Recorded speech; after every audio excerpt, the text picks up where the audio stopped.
What's going on, boys and girls? What's up, world? Austin John Plays here, and today I'm going to be showing you guys how to cook the best recipes for food in Legend of Zelda Breath of the Wild. I'm not going to be talking about the bad foods or going over roasting food that's just throwing it on a fire without actually cooking it, or elixirs in this video because, let's face it, you want to save all those monster parts to get the dark armor. Am I right? Ha! Nope. Grab a cooking pot that magically fills with water and ingredients, and let's go.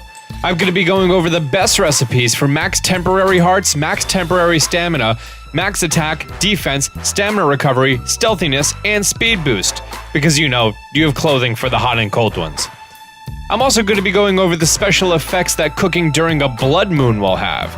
Ooh, yeah, the blood moon affects the recipes that you cook.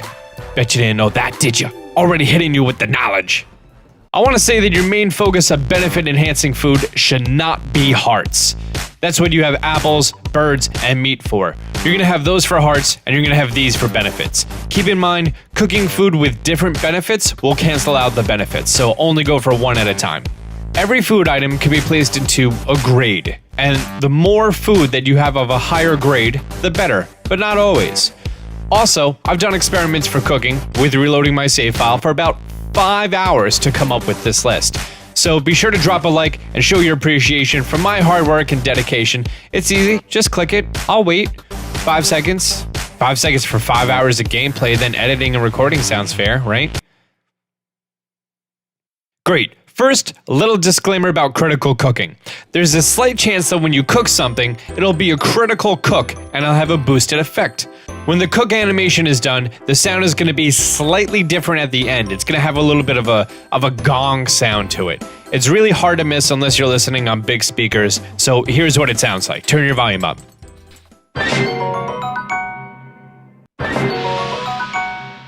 Okay, now turn your volume down. One way to guarantee a critical cook is to cook between the time of 11:30 p.m. and 11:55 p.m. right before a blood moon. You can talk to this guy at the Dueling Peaks stable to find out if a blood moon is going to happen that night. If you want to plan your cooking around a blood moon, which is recommended, then a full cycle is 8 in-game days, and a blood moon is randomly selected from those full moons. You could also guarantee a critical cook by adding a star fragment or a dragon's body part, but that takes up a cooking slot. So, okay, no further delays. First, mighty food. Any dish with the name Mighty in front of it gives you a boost to your attack, from 1 to 3 stages. A critical cook, or Blood Moon critical cook, can boost it by an extra 3 hearts, a boosted 5 minutes duration, or a boosted tier of effect. The only grade A food for Mighty attack food is a Mighty Porgy. Each one that you cook will give you 2 hearts and 50 seconds of attack boosting. Cooking 1 will give you a level 1 boost, cooking 2 gives you a level 2 boost, and 3 fish will give you a level 3 boost. Any more than that, and you're just wasting fishies. A close runner-up is the Mighty Carp and the Razor Claw Crab, then the Mighty Bananas and Razor Shroom. For the Carp and the Crab, they each restore 2 hearts when cooked and 50 seconds of effect.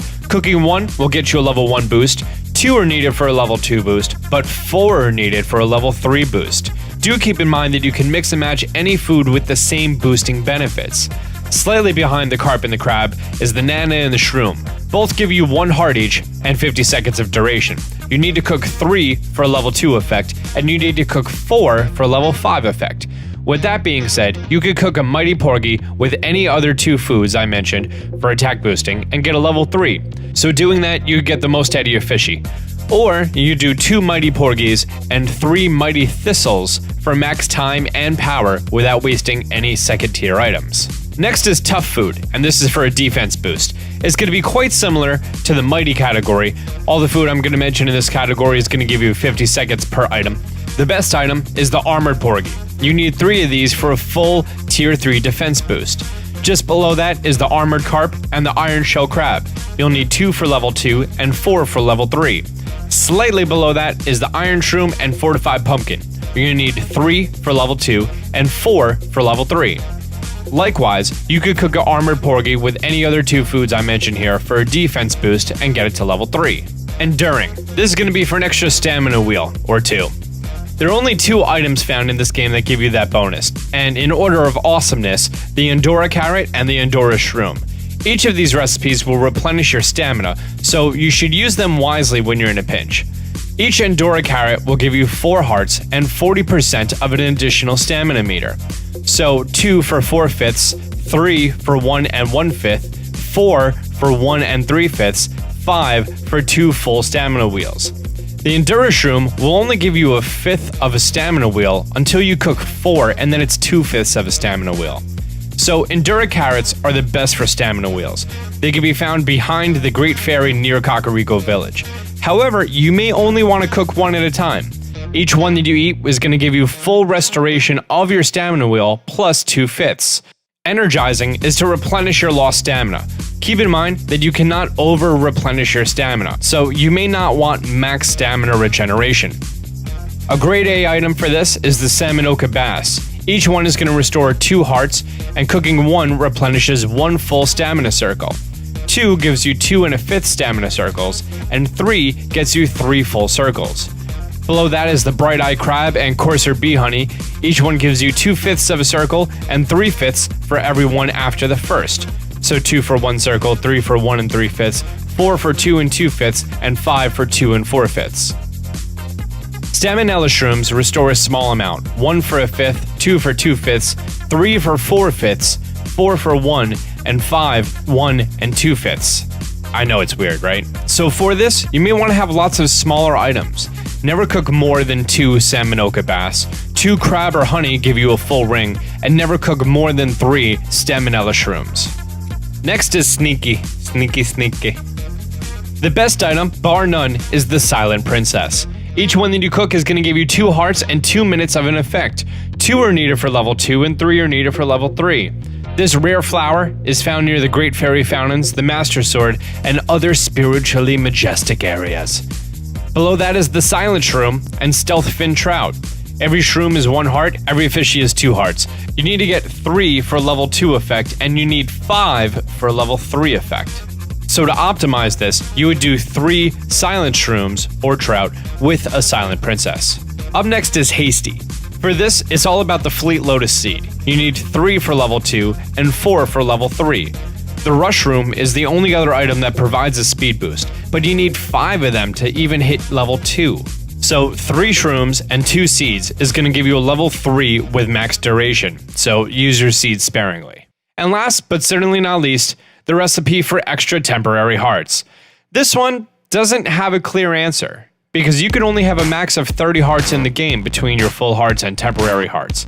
So at early levels, yeah, you'll be trying to max them out as much as possible, but later in the game, you'll need to cook your temporary hearts more strategically to utilize the ingredients the most.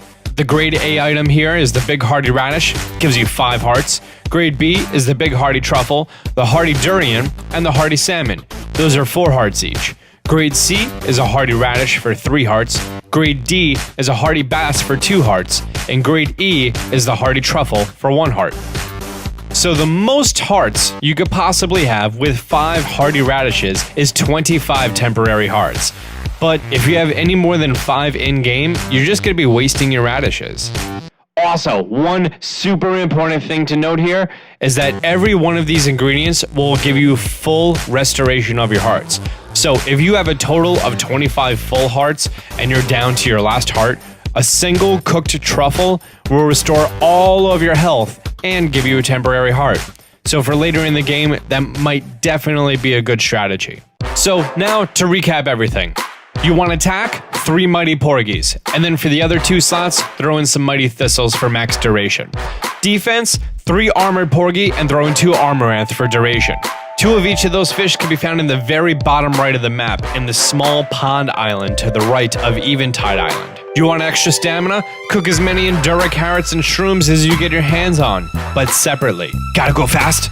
3 Rush Shrooms and 2 Lotus Seeds. Want to be as quiet as Big Boss? That's a Metal Gear Solid reference. 3 Silent Shrooms or Stealth Fin Trout with a single Silent Princess. You want to fill your stamina or want extra hearts? Screenshot this clip right here. Boop.